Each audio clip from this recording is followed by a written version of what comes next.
Assalamualaikum warahmatullahi wabarakatuh. Salam sejahtera untuk kita semuanya. Anak-anakku kelas 9 yang saya cintai dan saya banggakan. Pada kesempatan kali ini, Alhamdulillah kita bisa bertemu kembali. Kita akan belajar mengenai sistem reproduksi manusia. Itu pokok bahasan pembelahan sel.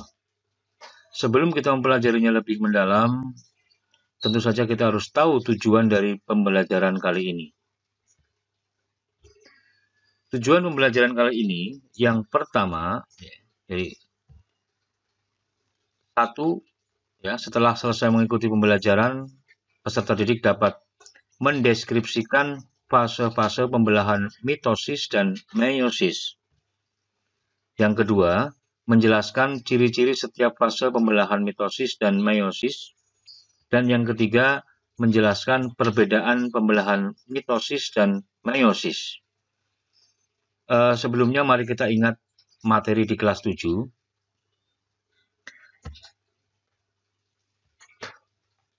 Apakah tujuan reproduksi pada makhluk hidup? Ada yang tahu? Iya, tepat sekali. Tujuan reproduksi pada makhluk hidup adalah untuk melestarikan jenisnya agar tidak punah. Boleh, ya. Kemudian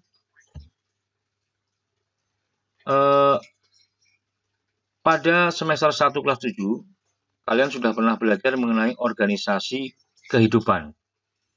Ada yang tahu urutannya?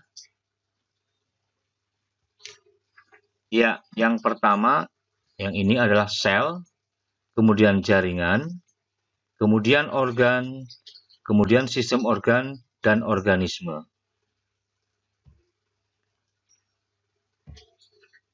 Sel. Sel adalah unit fungsional terkecil dari makhluk hidup.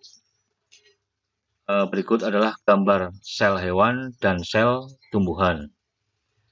Yang Bapak tidak akan memberikan tentang sel terlalu panjang lebar karena ini sudah kita lewati di kelas 7.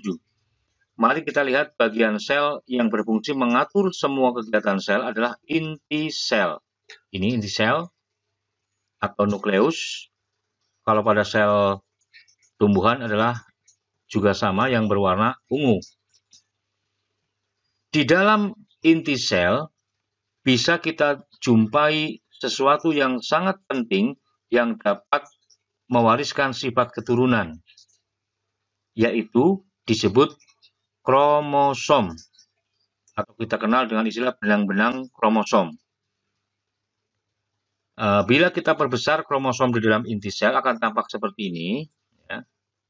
Nah, kalian saksikan, ini adalah inti sel, ini adalah benang-benang kromosom. Satu kromosom ini memiliki materi genetik yang disebut dengan DNA. Nah, ini adalah DNA. DNA adalah deoksibonukleik acid. Saya ulangi ya, deoksibonukleik acid. Potongan kecil DNA disebut gen. Nah, gen itulah yang sering keseharian kita sebutkan sebagai itu sudah keturunan, itu sudah genetik. Nah, gen atau gen itulah ya bagian potongan DNA yang berfungsi atau memiliki tugas mewariskan sifat keturunannya. Pak Guru lanjutkan lagi. Sampai di sini bisa dipahami ya. Nah, sekarang perlu dalam pelajaran reproduksi pada manusia perlu diperhatikan beberapa hal. Diingat-ingat baik-baik ya supaya kamu tidak salah nanti dalam pelajaran kedepannya. Yang pertama adalah kromosom itu ada dua jenis, yaitu kromosom tubuh atau autosom. Ini tentu saja berada di dalam sel-sel tubuh kita. Kemudian jumlahnya adalah 46 atau 23 pasang dan disebut diploid. Di itu dua, ploid itu runtutan ya, jadi ada dua pasang. 23 pasang, maaf ya, disebut diploid. Ini sel tubuh kita dan masing-masing makhluk hidup memiliki jumlah kromosom tubuh yang berbeda. Berikutnya yang kedua, ini adalah rumusnya. Kamu perhatikan baik-baik. Ini berarti 22 AA, artinya 22 autosom. Jadi ada 22 kali 2, berarti 44. Kemudian ada XX adalah kromosom yang menentukan jenis kelamin. Kalau XX berarti wanita. Berbeda dengan yang satunya. Nah, 22 autosom. Karena ini A-nya ada 2, berarti ini 44 ya dibacanya ya. Ditambah XY. Nah, Y inilah yang kromosom menentukan jenis kelamin laki-laki. Pak Guru lanjutkan. Yang kedua adalah kromosom sel kelamin atau gonosom. Ya, gonosom. Jumlahnya 23 kromosom atau disebut haploid atau N.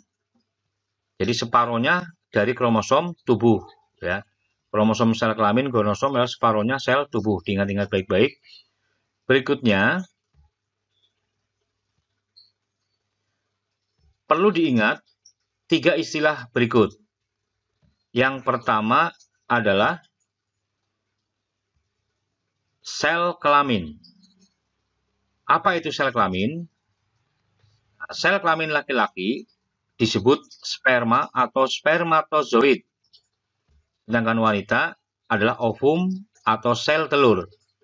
Ingat baik-baik ya, kalau sel kelamin, oh itu berarti laki-laki dengan perempuan berbeda. Kemudian yang kedua adalah alat kelamin.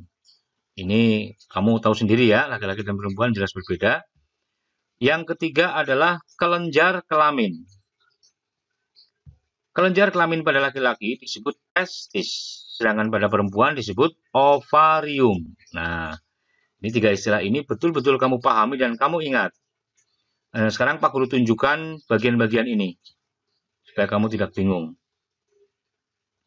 Ini adalah sistem reproduksi pada laki-laki. Nah, ini adalah kelenjar kelamin, namanya testis, dan berfungsi menghasilkan sel kelamin atau sperma. Yang ini alat kelamin. Oke, jangan terbolak-balik ya. Berikutnya adalah alat reproduksi pada wanita.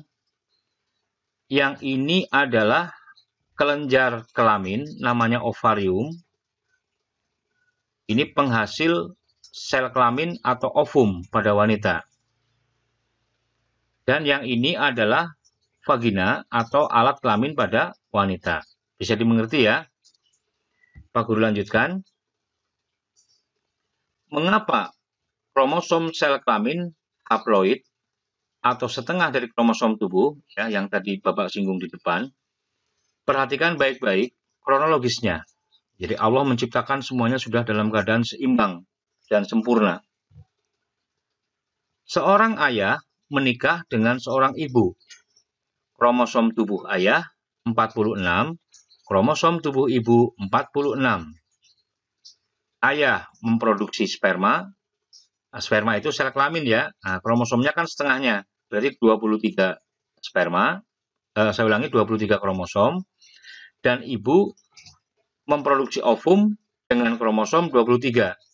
Ketika terjadi fertilisasi, maka sperma melebur dengan ovum akan menjadi zigot dengan jumlah kromosom 46 atau 23 pasang. Berarti kembali normal ya.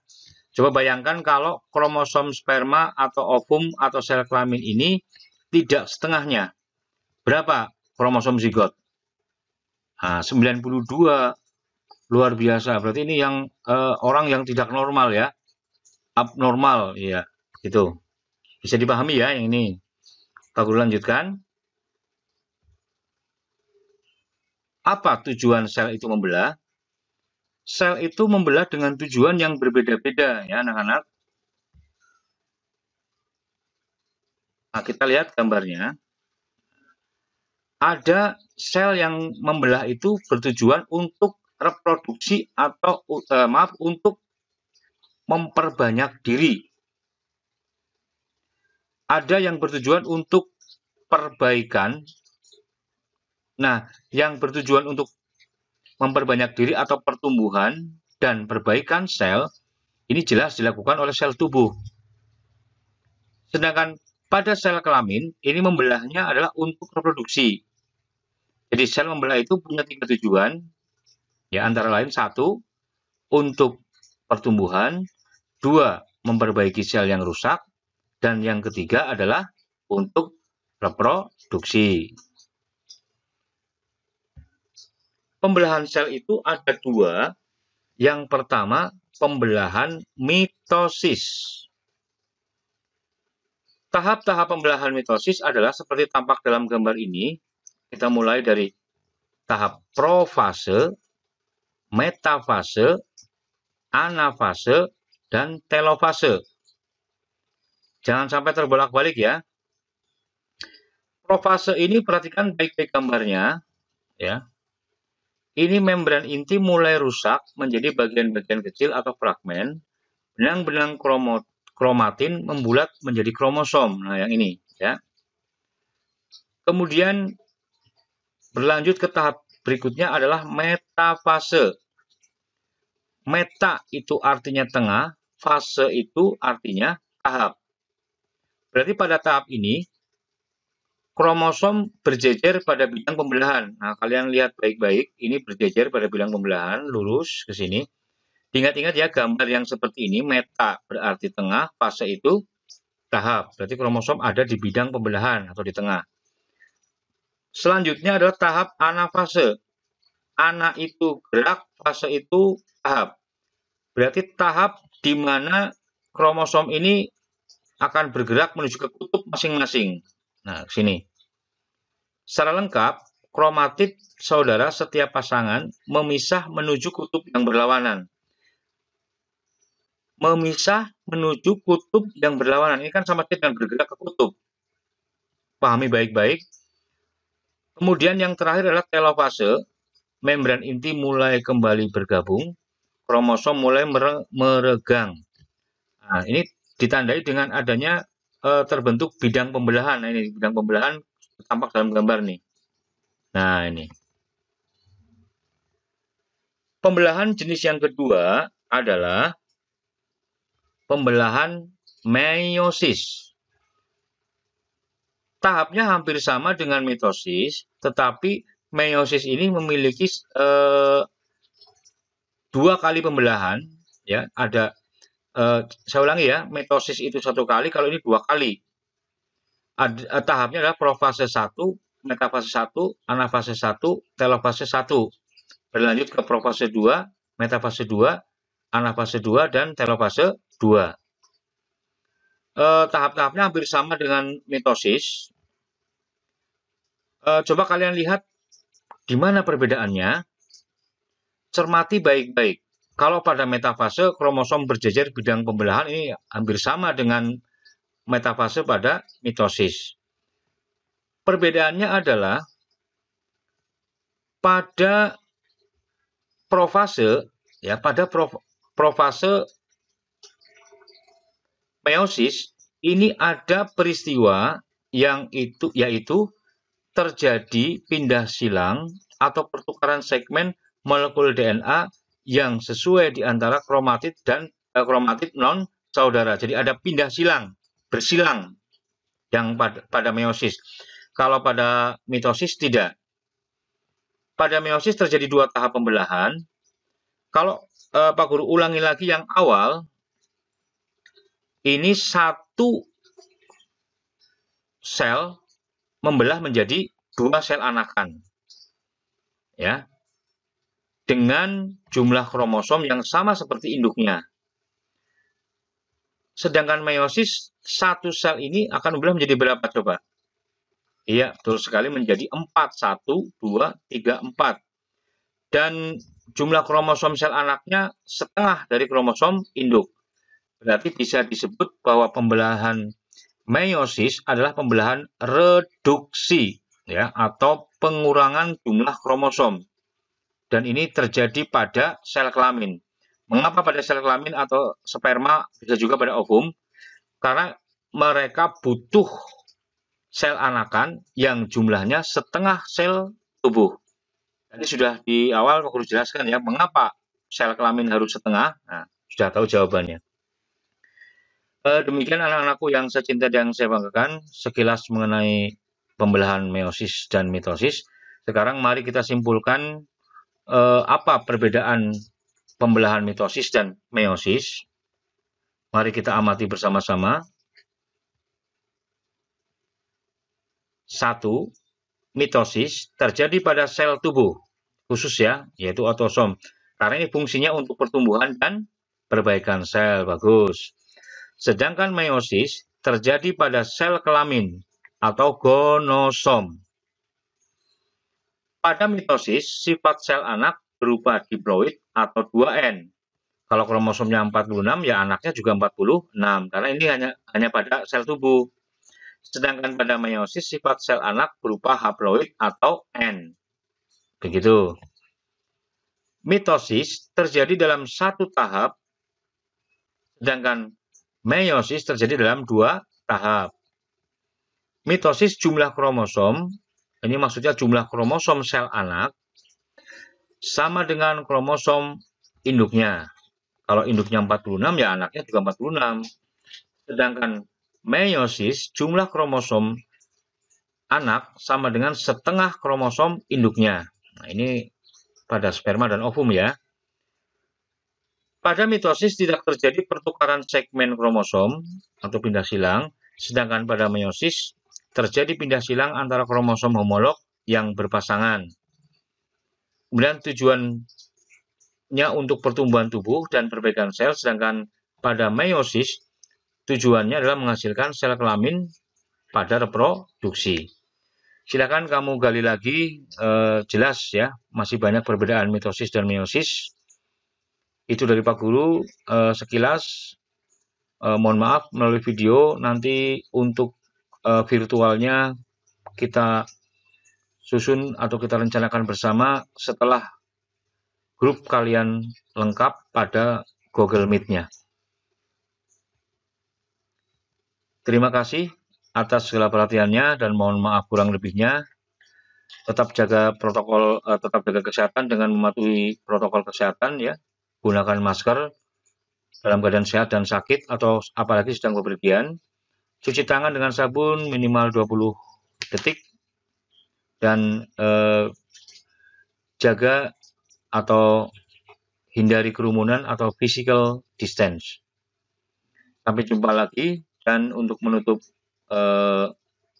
perjumpaan kita, Bapak berikan latihan soal yang ada pada yang Word ya, pada file Word.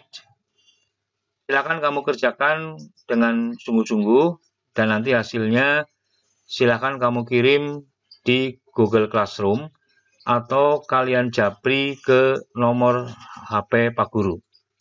Terima kasih atas segala perhatiannya dan sampai bertemu lagi. Wassalamualaikum warahmatullahi wabarakatuh.